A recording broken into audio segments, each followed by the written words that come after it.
ADVJus Podcast. Apresentação Marco Martins. Olá, meus amigos do ADVJus, com imensa satisfação, hoje estamos fazendo mais um podcast, vamos realizar mais um podcast. E olha, a pauta reservada para esse podcast de hoje é a importância da perícia na advocacia trabalhista. Na verdade, a importância da perícia para a advocacia. Mas hoje o foco vai ser a advocacia trabalhista, porque eu tenho uma convidada especial aqui comigo, que é a minha parceira de ADV especial, a doutora Samantha Bredarioli. Como vocês sabem, ela defende sim a área do direito do trabalho aqui no portal jurídico ADVJus. E ela também, eu já começo agradecendo, ela nos deu todo o apoio logístico para que a gente trouxesse também aqui um outro convidado, que é o não menos ilustre, o Dr. Eduardo Vita Salles. Ele é médico do trabalho, perito e assistente técnico, tem evidentemente aí uma gama de qualificações para deixar aqui com certeza aí um legado dentro do nosso portal. Doutora Samantha, muito obrigado da presença comigo aqui mais uma vez. Eu que agradeço, doutor, nesse tema tão importante que é a perícia médica dentro do direito. É verdade, é isso mesmo. Doutor, um prazer te receber aqui, viu? Para a gente falar desse assunto tão significativo, né? Da perícia médica dentro aí do direito do trabalho. Obrigado a presença. Eu que agradeço o convite, né? Estando aqui ao lado da doutora Samantha. E vamos falar desse tema importante de grande relevância para a sociedade, para o mundo jurídico e para os operadores de direito. Né? Verdade. Doutor, a gente vai fazer um pequeno parênteses aqui. Eu gostaria que o senhor mostrasse essa obra, né, que o senhor trouxe aqui para ilustrar o nosso podcast de hoje. Esse livro que o senhor trouxe, eu queria que o senhor mostrasse para a câmera, né, e falasse um pouquinho dele. Essa é a nossa tabela brasileira, isso é um fato inédito, tá? Sim. A gente, estou falando como membro até da Associação Brasileira de Medicina Legal e Perícias Médicas, nós somos um membro associado, sim, na condição de especialista também em Medicina Legal e Perícias Médicas, e a associação trabalhou fortemente, né, para criar a tabela nacional de apuração do dano. Isso, sim, é um fato inédito, foi apresentado no último congresso no Rio de Janeiro, ano passado. E a associação está fazendo uma forte divulgação junto ao Conselho Nacional de Justiça, aos magistrados, para que essa tabela que ela seja usada aí para a fim de apuração desse dano no âmbito nacional. Então é uma grande conquista aí no mundo da perícia, né? Essa obra aqui ela vai trazer muitas coisas boas para a gente. E eu te agradeço pela ilustração, viu? Doutora Samantha, agora vamos falar um pouquinho da área do direito do trabalho, né? Sem dúvida, o Instituto da Perícia, ele é muito valoroso em todas as áreas, mas especialmente da área do trabalho. Ele merece um destaque especial? Merece um destaque super especial. Por quê? Porque o advogado ele não tem conhecimento técnico específico para falar se a pessoa está doente, se ela não está doente, qual é a doença que ela tem, qual que é a gravidade dessa doença no ambiente de trabalho e se ela adoeceu no trabalho ou fora do trabalho. Nós precisamos sempre do profissional médico para que ele realize esse tipo de diagnóstico, né, através de uma consulta pormenorizada. O advogado não tem técnica para isso. Quem tem é o médico. É verdade, é isso mesmo.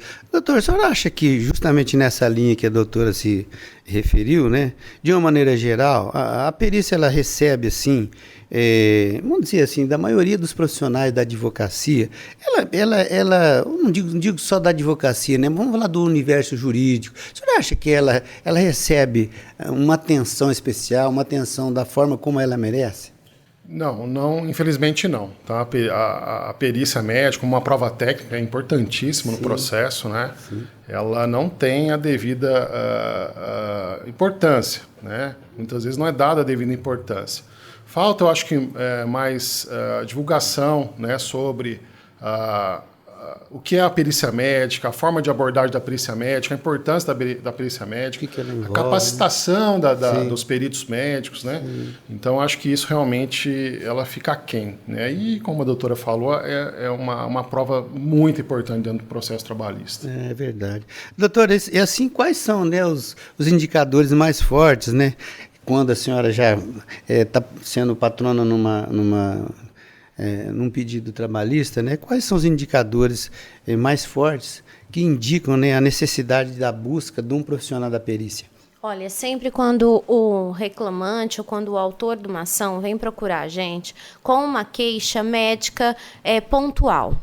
Quando você atende motorista de caminhão, a queixa deles é dor nas costas. Aí vem lá um laudo para mim, M54.5, lumbago com ciática. Você chega para o juiz fala, doutora, todo mundo tem dor nas costas. Mas quanto que essa dor nas costas é incapacitante para um motorista? Eu não posso mensurar. Então, por isso, eu preciso de um médico, né, que faça essa perícia, que faça essa anamnese no paciente e fale, é uma doença típica do trabalho? Ser motorista e ficar lá na vibração o tempo inteiro causa essa dor nas costas? Quanto ela é incapacitante? Outras coisas, doutor, que a gente tem muito problema, principalmente no escritório, as doenças mentais. Então, o cliente chega com perturbado. Então, eu não tenho capacidade para falar o que ele tem. Se ele precisa de um medicamento ou não. Se foi o trabalho que desenvolveu isso, até uma curiosidade minha. Como que o médico perito sabe pontuar se ele teve aquela doença no trabalho ou se aquilo já tem um fundo emocional dele? Né, doutor? Isso também é uma dúvida que eu tenho. Como que a gente como que o perito pontua? Isso veio do trabalho? Como é que é, doutor? Então, resumidamente, né, a dúvida da doutora Samantha, ela se traduz em quê? Nexo de causalidade. Sim, né? É verdade. Olha a importância do nexo de causalidade. Talvez o estudo do nexo causal, né, ele seja o ponto mais importante de uma perícia médica.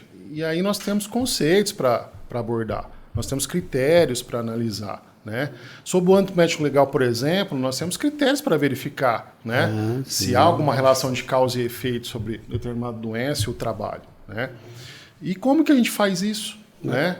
Então, há uma confusão muitas vezes, né, na própria parte da perícia em identificar um fator de risco e transportá-lo para nexo causal, que muitas vezes não é o correto. Nós estamos com um estudo recente, aqui só para exemplificar, nós temos um estudo recente, né, de um medicamento que ele é utilizado para obesidade, diabetes, e foi publicado recentemente uma relação desse medicamento com neurite óptica, não é um problema no nervo óptico. Então, há uma associação verificada entre esse medicamento e essa neurite óptica. Então, foi identificada uma associação. Agora, para a gente falar causa, isso é causa, né? Aí é outra história. Nós temos que analisar outras variáveis para verificar, de uma associação nós podemos transportar para uma relação de causalidade. Então, a perícia médica aborda esse tópico que é importantíssimo. Uma vez estabelecido nessa causalidade, nós vamos falar depois em dano, que vai gerar indenização. Sem dúvida. E como será que nós estamos fazendo isso? Né? Será que nós temos peritos capacitados para isso? Como que faz o estudo do local de trabalho? Como ele identifica esse fator de risco? Como que ele quantifica esse fator de risco? Intensidade, frequência e duração. Quais documentos ele está analisando para chegar a essa conclusão de nexo de causalidade? Então, muitas coisas, né, envolvem a perícia médica e essas questões, né, dúvidas de advogados, até o próprio magistrado fica com dúvida. Né? Então, nós temos que... nas primeiras perguntas que você me fez, a perícia médica, a meu ver, não está dando devida responsabilidade para a perícia médica e os desfechos que ela pode dar num processo aí, trabalhista ou previdenciário. É verdade, é isso mesmo. Doutora Samantha, a senhora já deu aí um spoiler, né? Muito interessante a respeito daquele possível cliente que chega no escritório ali com dor nas costas. Ele pode ser um motorista de caminhão, né? E evidentemente a senhora já sabe, esse vai precisar sim do trabalho do perito, né? E como que ficam os gastos iniciais, preliminares ali com relação ao perito? Então, aí vai de perito para perito. Acho que o doutor até pode responder melhor que eu.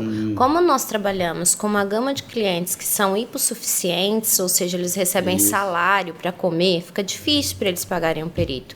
Então, dependendo do profissional, o patrono patrocina, né, essa causa, ou ele divide para a pessoa poder pagar, mas eu acho que um perito médico, ele às vezes é até mais importante como assistente do que um perito técnico, porque nós estudamos insalubridade, periculosidade, penosidade na faculdade, nos cursos. Agora, nós não estudamos nada sobre medicina. na faculdade. Então, como você vai falar sobre um assunto que você não conhece? Então, eu acho muito importante ter um perito médico responsável, que fale, que oriente o advogado, igual o doutor fala, para a gente também não pedir coisa absurda na justiça, né? Não ficar com um monte de ação temerária, como nós encontramos toda hora aí na propaganda que está sendo veiculada. Então, para não ter esse tipo de coisa, eu acho que o perito médico é muito importante.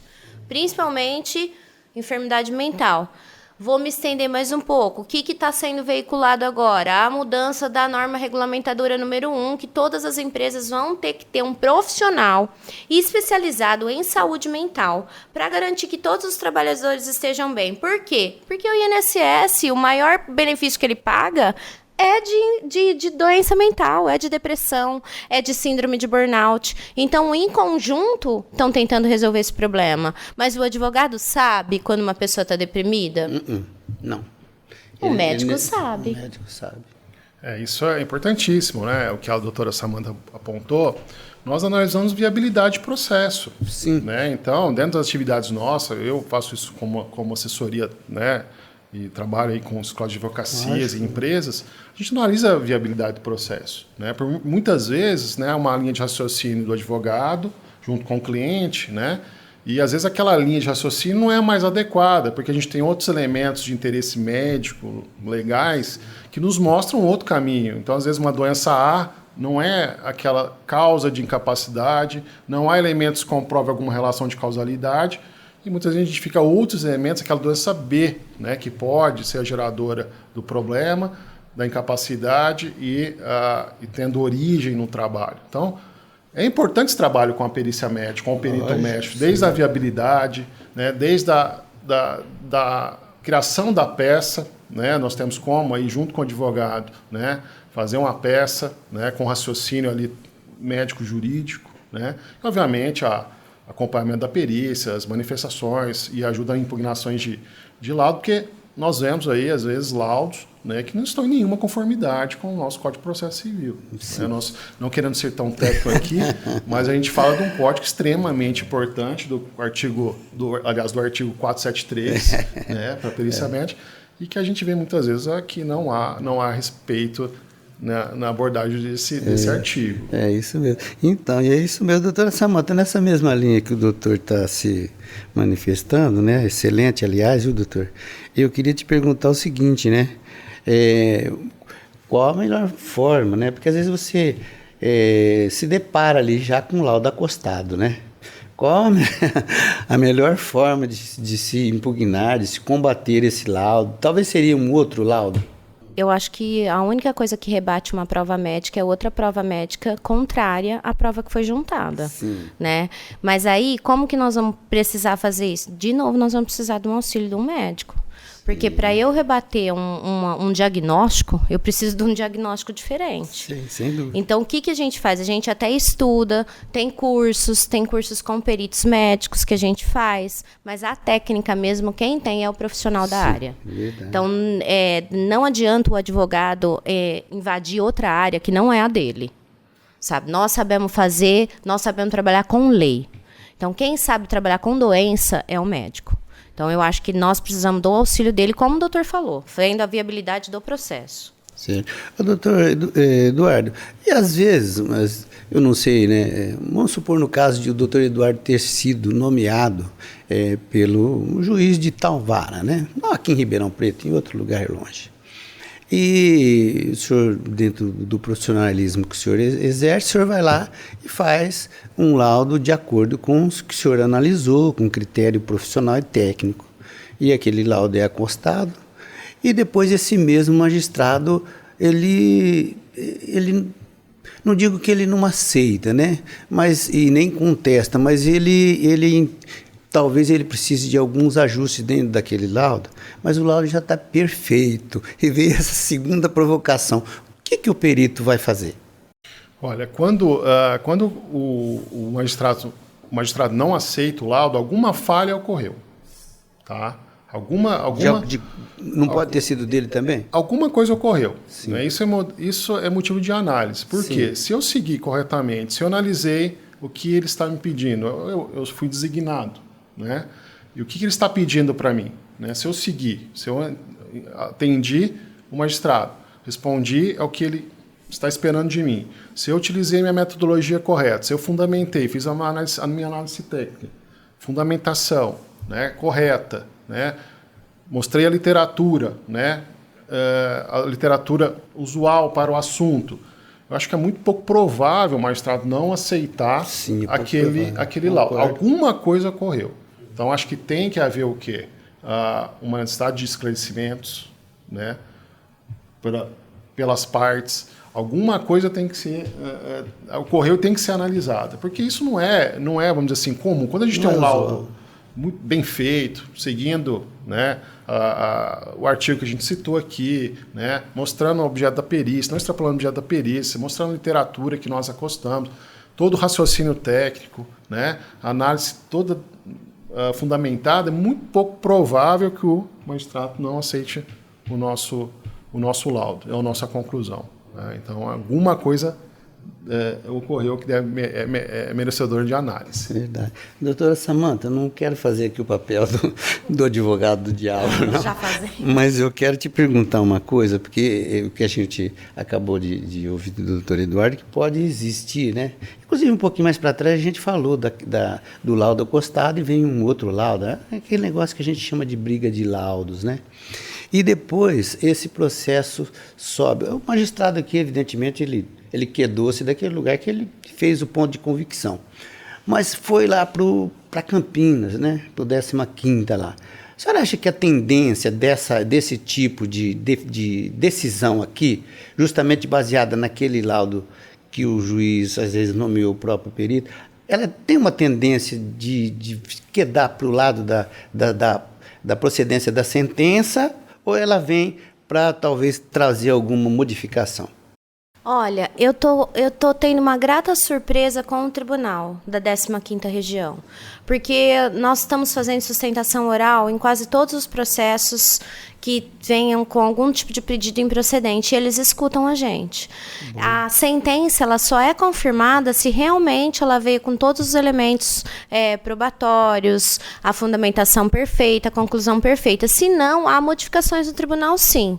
Eles estão acolhendo o que nós estamos levando, porque você leva até o tribunal, né, a sua queixa, o seu pleito, o pedido do teu cliente, para ele ser atendido, e eu estou tendo gratas surpresas de reformas de decisão, que antigamente era mantida, sempre eram mantidas as sentenças, então são reformadas, eles escutando a gente, mas lógico tem que estar muito fundamentado para poder, né, doutor? Reformar. Muito bom. Doutor Eduardo, o que o senhor pode falar, assim, né, com relação às principais dificuldades enfrentadas pelo perito médico, né, e tal, assim, porque o pessoal fala assim, puxa, meu filho se formou médico, ele é um médico oftalmologista, né, foi não sei o que e tal.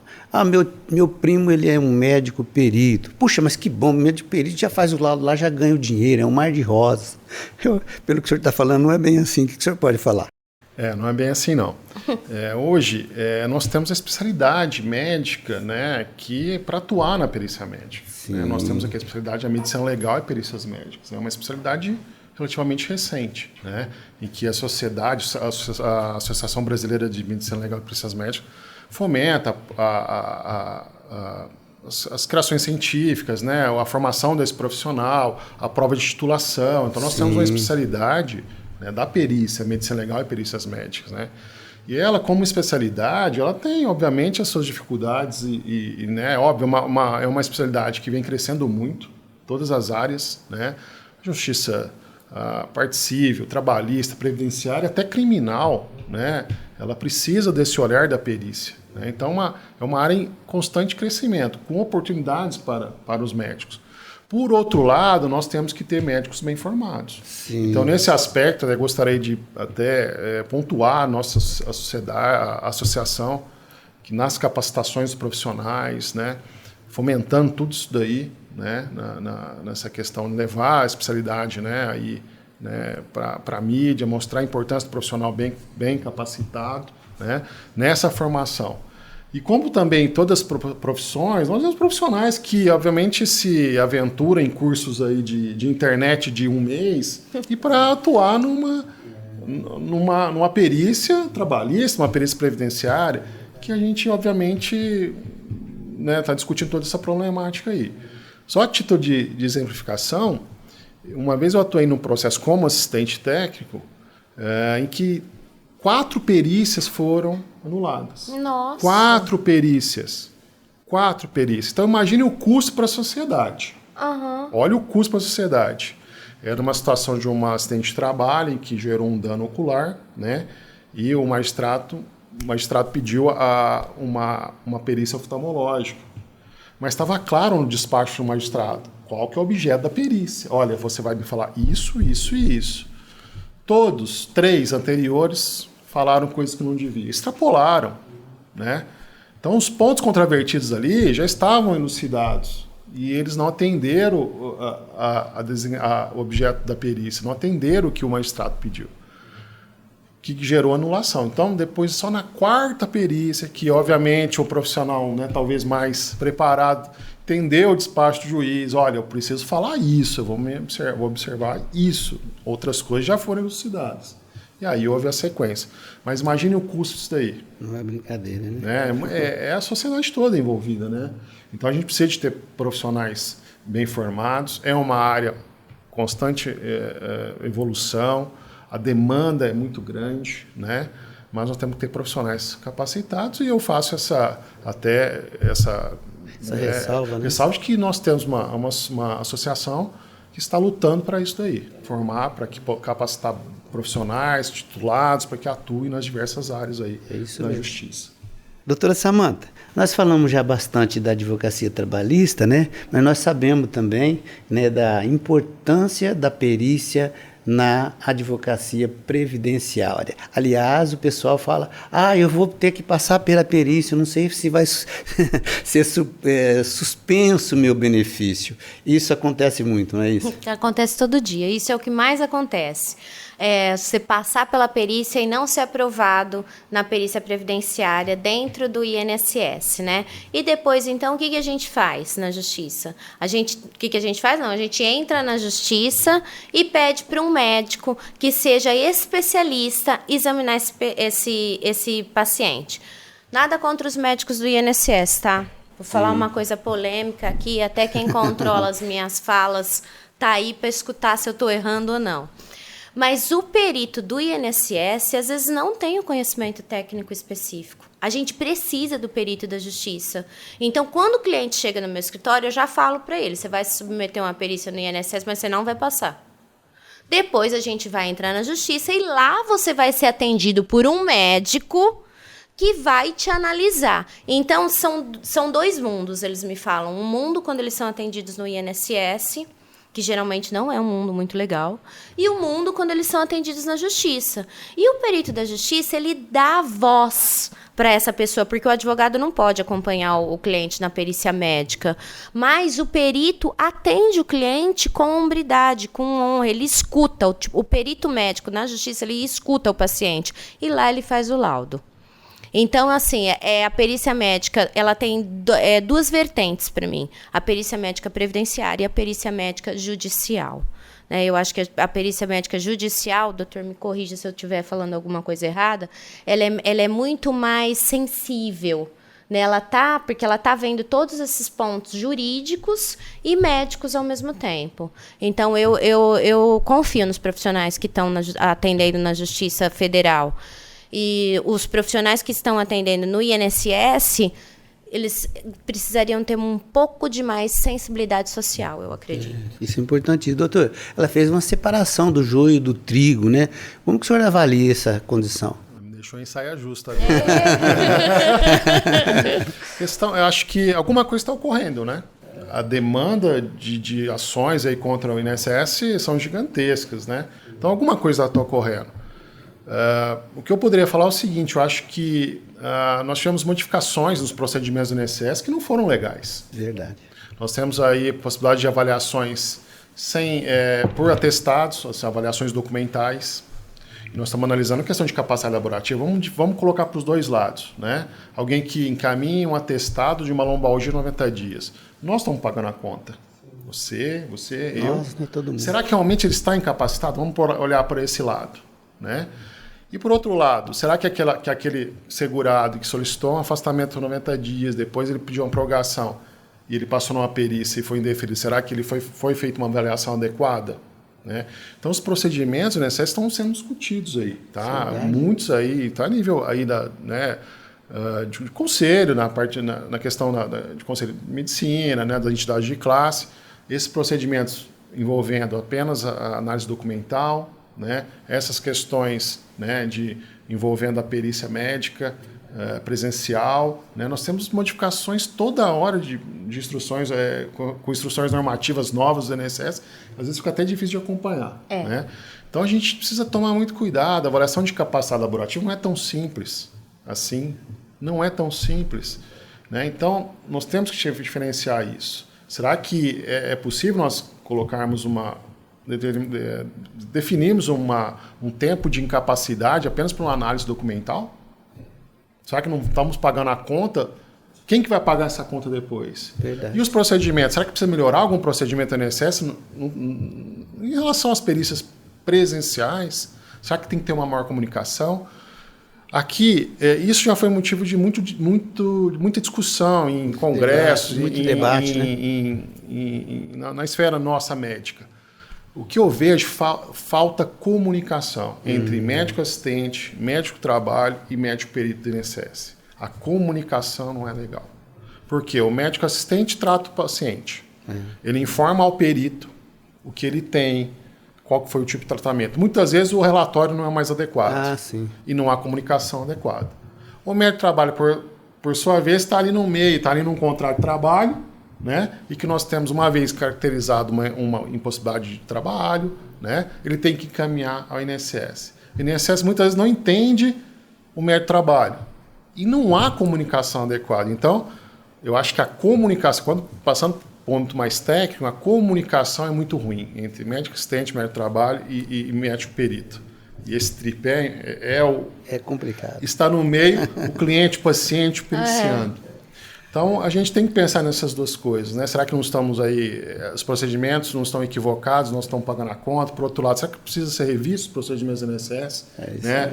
No termo de perícia? Né? Por que está havendo essa grande demanda judicial?